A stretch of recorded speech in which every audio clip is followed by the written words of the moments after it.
mechanism. Now let us discuss E1 mechanism first of all.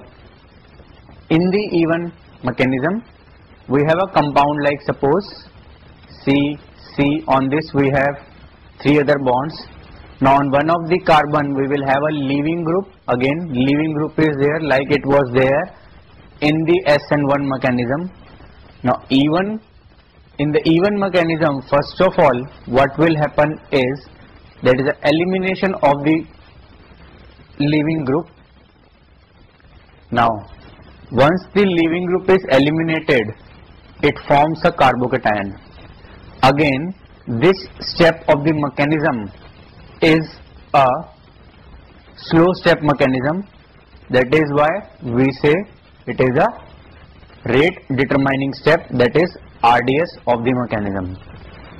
I told you that why this particular step is known as a RDS or a rate determining step, or why this step is a slow step. This I have already discussed in SN1 mechanism, but still we will again do the briefing of this after the mechanism. Now once the carbocation is formed, after that what happens? Again we need to see in a compound given to us whether this particular compound can undergo rearrangement or not. After this, once the carbocation is stabilized, that means intermediate is stabilized, then what happens? The carbon adjacent to the C positive carbons, all these are known as alpha carbons, and alpha carbons are the most stabilized. Then what happens?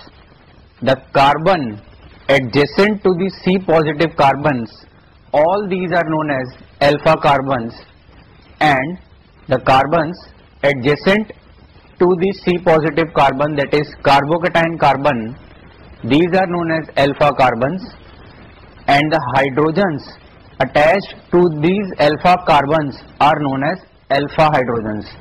Now alpha hydrogens are the most acidic hydrogens among alpha, beta, gamma, delta, theta, eta and so on. Now because alpha hydrogens are the most acidic hydrogens, that is why a base will always pick up the alpha hydrogens. A very important point to note, students, is that in the organic chemistry, base has got only one function, that is called as to pick up the acidic hydrogen. That is it.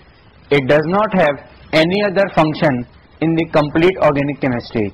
So if in any reaction, be it a elimination reaction, or it is a nucleophilic addition reaction, or it is a electrophilic substitution, or it is a electrophilic addition, in any of the reaction, if a base is being added, then always it will always find out where is the acidic hydrogen in the compound.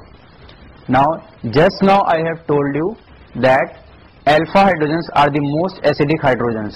So in the E1 mechanism, once the carbocation is stabilized after rearrangements, then base will come, will pick up the acidic hydrogen, then it forms a alkene. Again, if we write down the rate law step for this particular mechanism, it will be rate equals to K, that is a rate constant of the reaction, then a substrate which is also known as reactant. Now because in the slow step of the mechanism, it is the only substrate which is taking part. Base is also taking part in this reaction, but it is not in the slow step of the mechanism, it is in the fast step of the mechanism, that is when the base picks up the acidic hydrogen from the compound and forms the alkene. Now we can clearly see that in the rate law step, it is only the one molecule involved, that is the substrate. Therefore we have the strong reasons to say that this particular reaction is a unimolecular as well as it follows first order kinetics. Coming to the E2 mechanism, again it is very much similar to SN2 mechanism. Just now I mentioned that the reaction conditions which favors SN2 mechanism also favors E2 mechanism. So again a very much similar situation, but the major difference in the E2 mechanism from the SN2 mechanism is that in the E2 mechanism a base will not attack at the carbon which contains a leaving group.